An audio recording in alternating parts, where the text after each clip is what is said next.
Let me answer it by a sermon I've already preached. It's a sermon from the book of Ecclesiastes. We preached it a long time ago. And in it, a guy named Solomon, who was the wealthiest, most powerful guy at that point in history. And he had an opportunity to ask God for anything he wanted, and he asked for wisdom.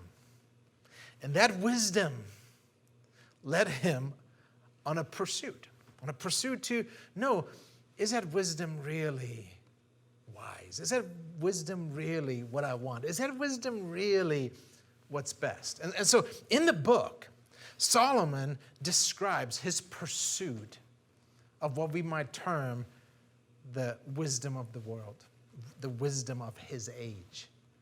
James calls it demonic wisdom. And so he says, okay, what I'm going to pursue is I am going to pursue pleasure.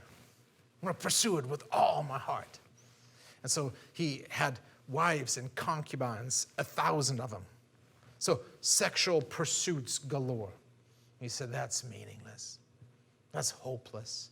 He said, okay, I'm going to pursue wealth. And he amassed gold and silver and precious stones. And he said, in the end, it did not satisfy. And he pursued power. And so he was in the business of building his empire and having peace at all sides and having different treaties with all the different kingdoms of the world. And he said, even this great empire that I've built, meaningless. It's nothing. It doesn't satisfy. He says, okay, I'm going to set myself up to pursue substances, right? It says that he drank, but apparently he's like, I'm going to drink just a little bit and see how do I feel with the buzz?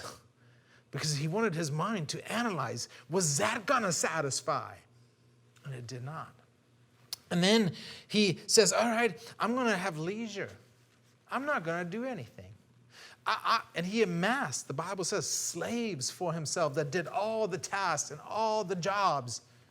And even in leisure, it was meaningless. And so then he said, I will give myself to philosophy. And he started thinking about and dreaming about all like natural philosophy. And he studied animals and he studied thoughts and meaningless. And then he said, I will give myself to the arts and to music. And so he curated essentially a museum, and it says he wrote over 1,000 songs. And you know what he said? Meaningless.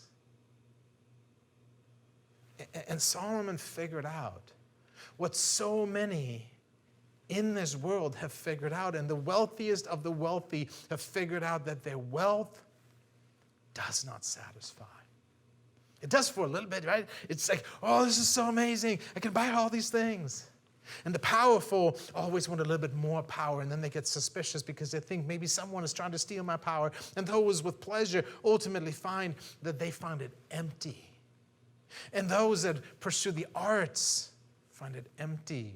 And those who get into philosophy and learning and have more letters after their name than is good for either them or us find out it is just meaningless.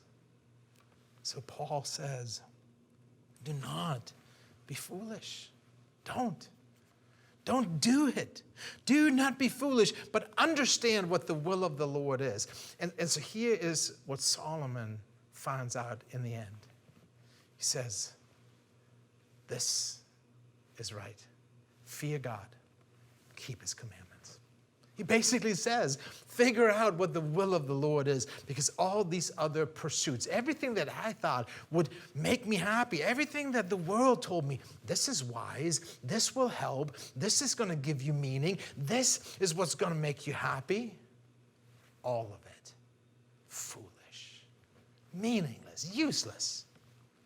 And so he says, I give up. I want to know the will of God. I want to have God direct me, God lead me, God be the center of what I pursue. Is that your desire?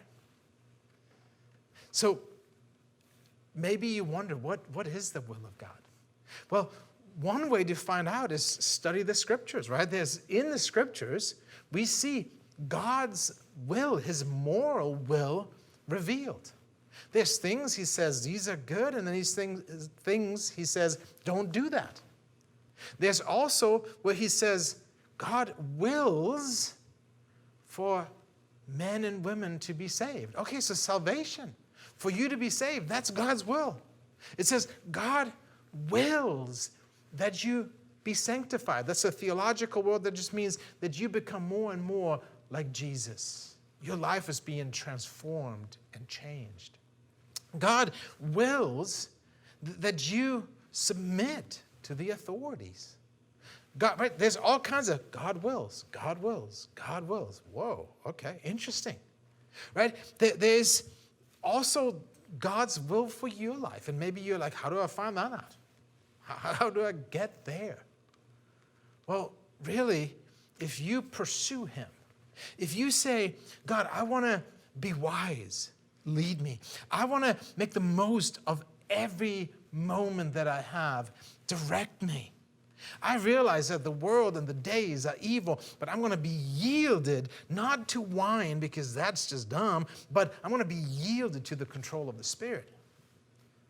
See, the Bible says when we delight ourselves in the Lord in that way, if we pursue God in that way, we want to know him better, we ultimately will love him more deeply. And when we do that, when we delight ourselves in the Lord, he will give us the desires of our heart.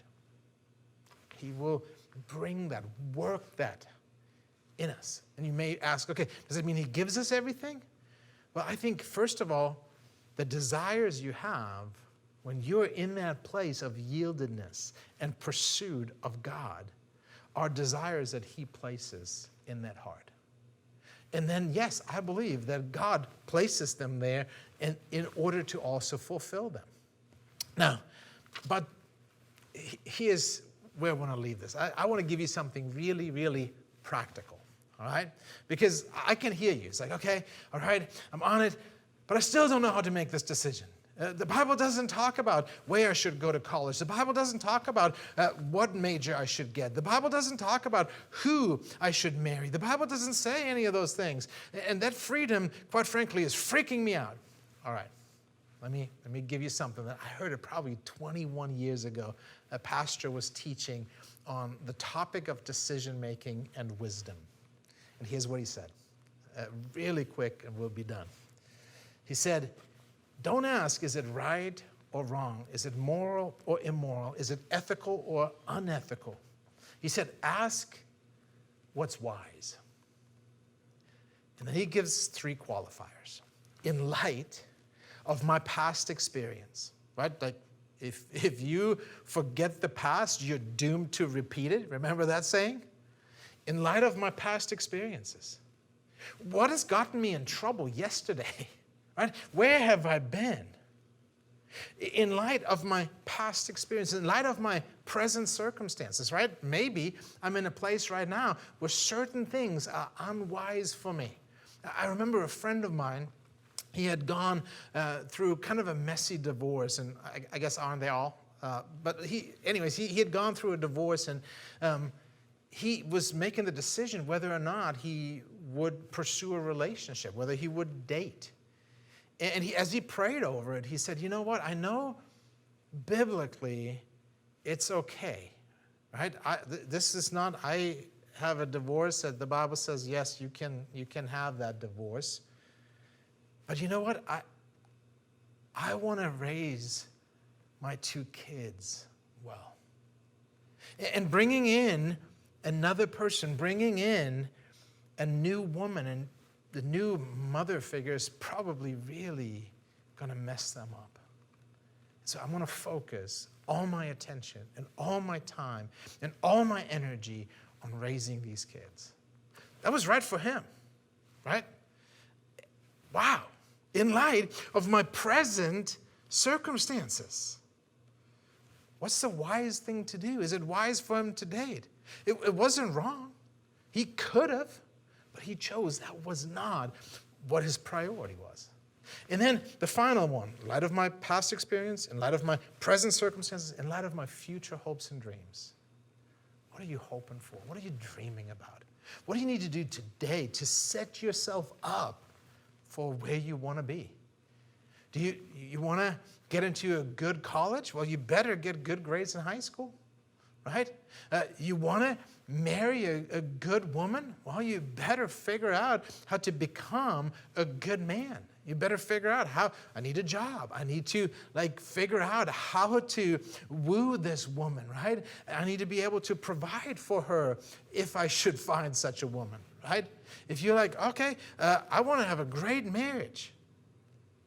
All right, maybe I shouldn't be dating all around. Maybe I shouldn't be in all these different sexual promiscuity, all these situations that I'm going to bring to this new relationship as baggage. Right? Maybe I shouldn't frivolously spend my money because I have a plan. I have a goal. I have a purpose. In light of my past experiences, my current circumstances, and my future hopes and dreams, what's the wise thing to do? Paul says, look carefully how you walk, not as unwise, but as wise.